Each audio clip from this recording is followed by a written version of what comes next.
तो अब जो है हम त्रिभुज की सर्वांग समता को पढ़ेंगे, ठीक है। तो त्रिभुज की सर्वांग समता की जांच हम 5 प्रकार से करते हैं, ठीक है।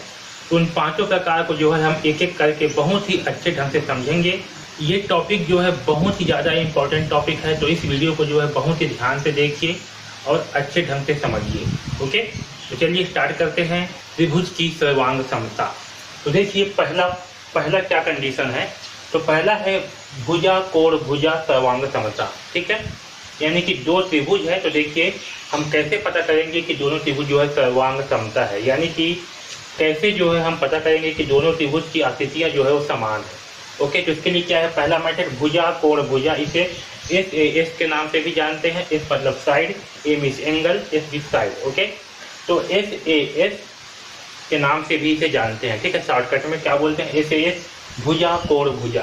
आपको याद रखना है भुजा कोण भुजा, ठीक है। तो देखिए भुजा कोण भुजा का कंडीशन क्या है, दो त्रिभुज सर्वांगसम होते हैं, ठीक है। दो त्रिभुज क्या होंगे, सर्वांगसम, यदि एक त्रिभुज की दो भुजाएं और उनका अंतर्गत कोण, ठीक है, यानी कि एक त्रिभुज की दो भुजाएं और उसके अंतर्गत कोण दूसरे त्रिभुज की संगत भुजाएं। अब ध्यान दो, दूसरे त्रिभुज की क्या संगत भुजाएं, इससे जस्ट पहले मैं बताया था आपको कि संगत भुजा क्या होंगी। जैसे कि आपका ए बी है, इसका संगत भुजा क्या होगा, ये पी क्यू, ठीक है।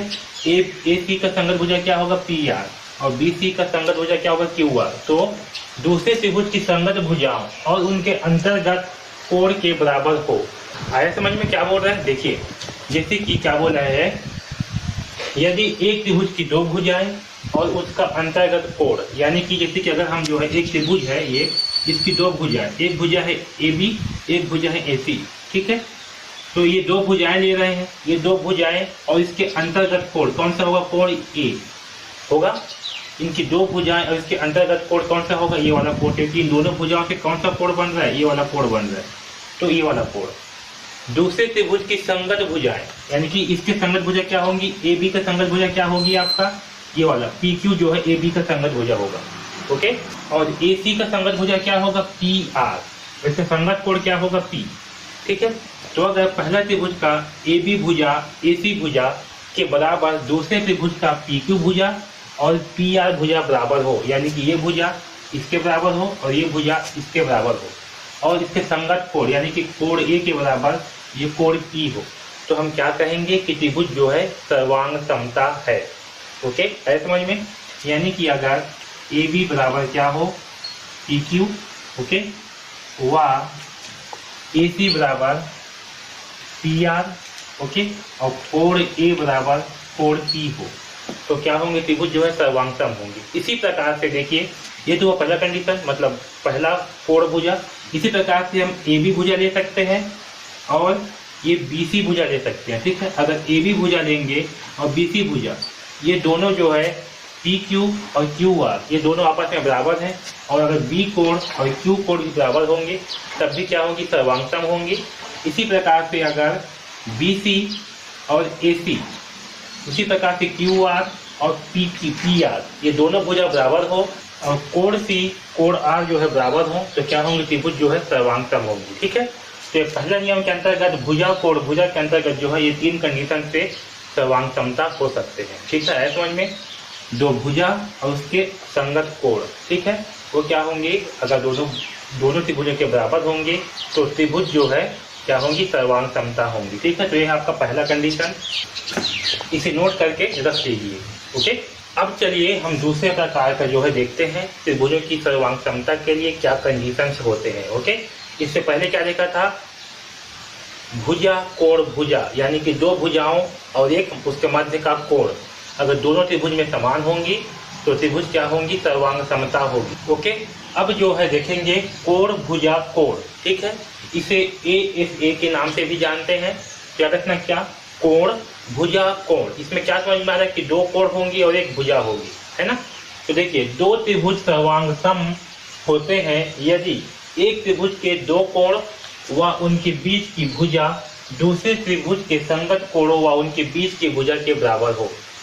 आया समझ में, क्या बोल रहे हैं कि दो त्रिभुज सर्वांगसम होंगे यदि उनके बीच का, यदि उनके कोण, जैसे देखिए यहाँ पर देखिए, यहाँ पर ये कोण ए और ये कोण बी, ये क्या है, दो कोण है, इसके बीच में एक भुजा, कौन सी भुजा है, ये ए बी भुजा, ठीक है, समझ में। तो देखिए इस त्रिभुज के कोण ए और कोण बी, इसके बीच में क्या भुजा है, ए बी भुजा है। यदि इसी के बराबर आपका दूसरे त्रिभुज का भी, जो इसके संगत कोण और संगत भुजा है, इसके संगत कोण क्या होंगे, ए के संगत कोण होगा पी, यानी कि कोण ए के बराबर कोण पी होगा और कोण बी के बराबर कोण क्यू होगा, ठीक है। और इसकी संगत भुजा यानी कि ये पी क्यू भी आपका ए बी के बराबर होगा, तो त्रिभुज क्या होंगी, सर्वांग होंगी, ठीक है, आया समझ में। तो कोण ए कोण पी दोनों बराबर होंगे, कोण बी कोण क्यू बराबर होंगे, ए बी भुजा और आपका पी क्यू भुजा ये बराबर होंगी, तो क्या होंगी, त्रिभुज जो है सर्वांग होंगी, ठीक है। किसके तहत, कोण भुजा कोण के तहत, ओके, है समझ में। इसी में ही क्या हो सकता है, और दूसरा ये कोण बी और कोण सी, ठीक है, इसके बीच में क्या भुजा है, ये आपका बी सी भुजा, तो इसमें भी क्या होगा, कोण बी के बराबर कोण सी होगा और कोण सी के बराबर कोण आर होगा, ओके।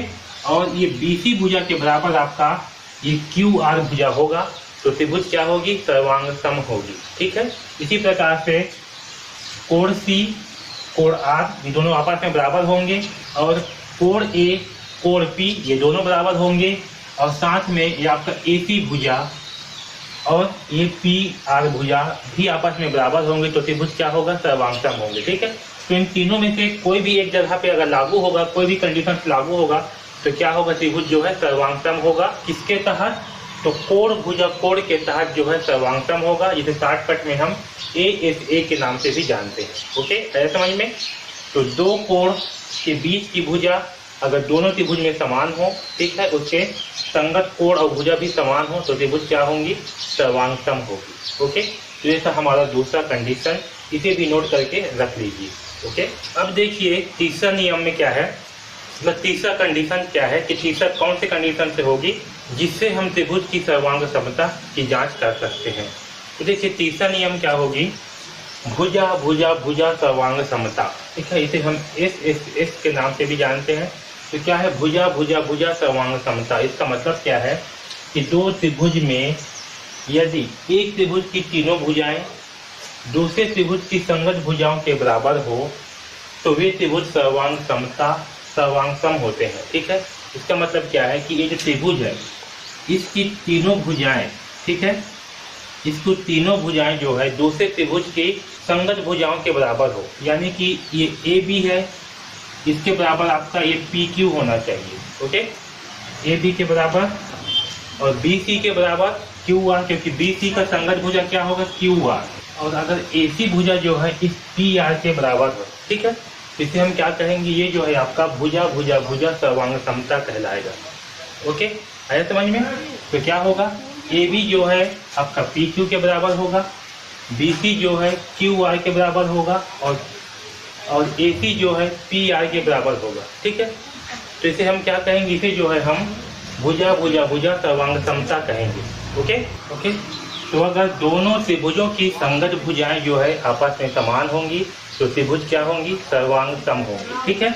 इसे याद रखना है, बहुत सिंपल सा है कि दोनों त्रिभुज की जो संगत भुजाएं हैं वो क्या होना चाहिए, आपस में बराबर होना चाहिए, तो त्रिभुज क्या होंगी, त्रिभुज जो है सर्वांग सम होगी, ठीक है। तो इसे हम एस के तहत जो है सर्वांग सम कहेंगे। अब देखिए चौथा कंडीशन जिससे कि त्रिभुज जो है सर्वांग सम होंगी, तो क्या कंडीशन से है, कोण कोण भुजा सर्वांग समता, ठीक है।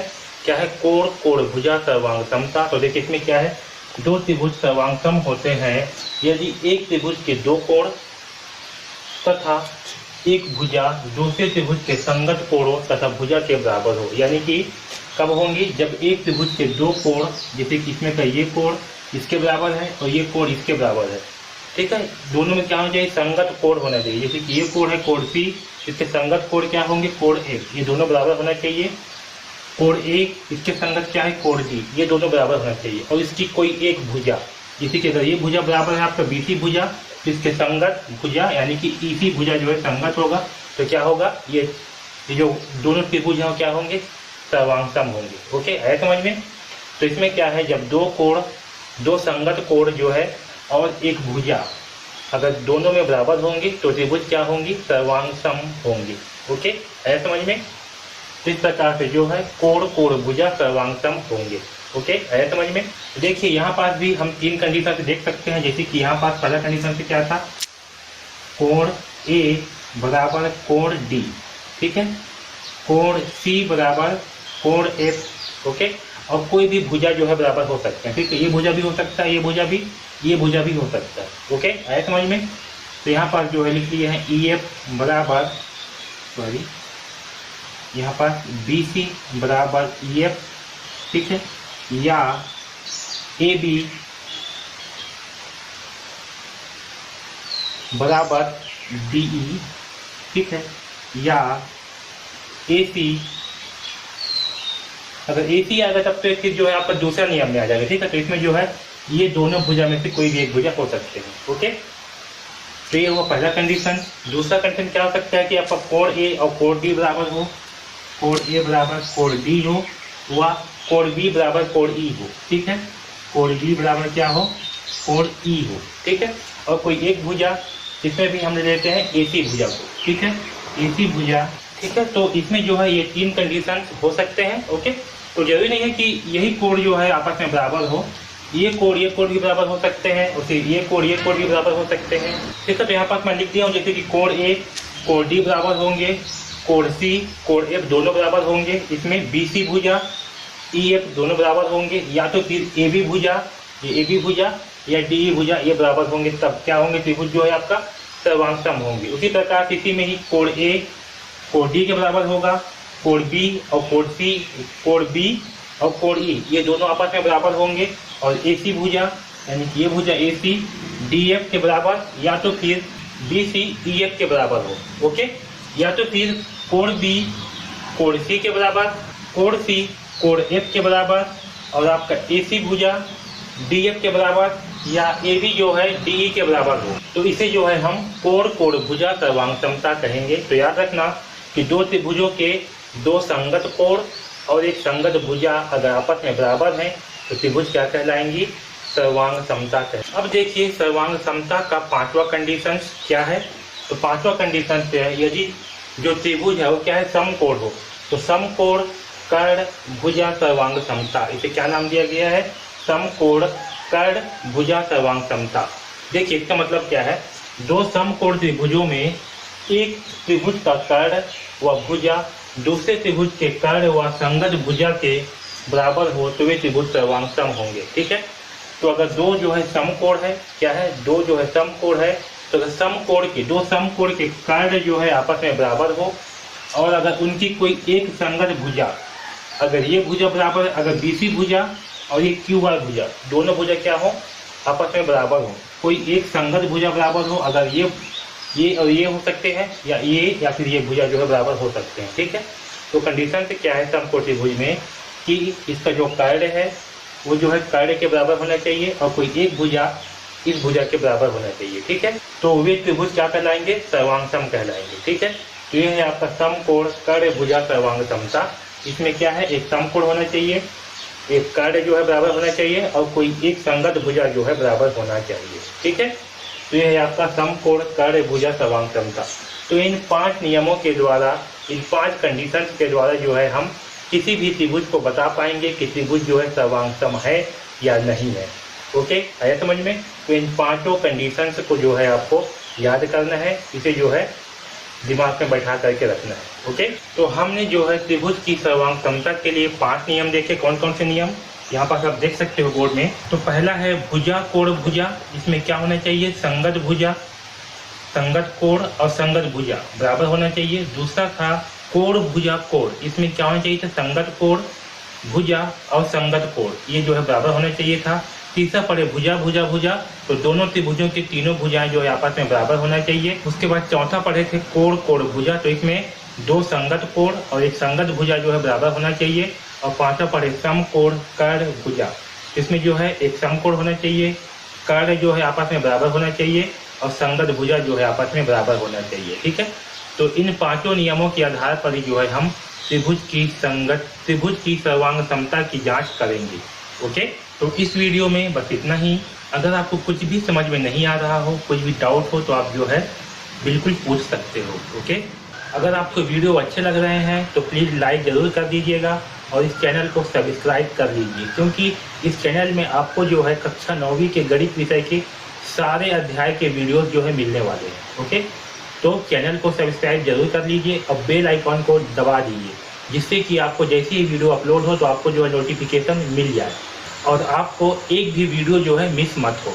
ओके, अगर आपको कुछ भी डाउट है तो आप जो है हमें कमेंट्स बॉक्स में कमेंट्स करके बिल्कुल पूछ सकते हो। ओके, अगर आप जो है कक्षा 9वीं के गणित विषय का कंप्लीट कोर्स चाहते हो बहुत ही कम दाम पर, जिसमें आपको प्रश्नावली के सारे प्रश्नों के हल मिलेंगे, सारे कॉन्सेप्ट मिलेंगे और साथ ही में आपको जितना भी प्रश्न पूछना है, जितना भी डाउट पूछना है, आप हमें पूछ सकते हो। इस कोर्स का लिंक जो है आपको डिस्क्रिप्शन में दिया हुआ है, वहाँ से जा करके जो है आप इस कोर्स को परचेज कर सकते हो। ओके, तो DKP एकेडमी से जुड़ने के लिए धन्यवाद।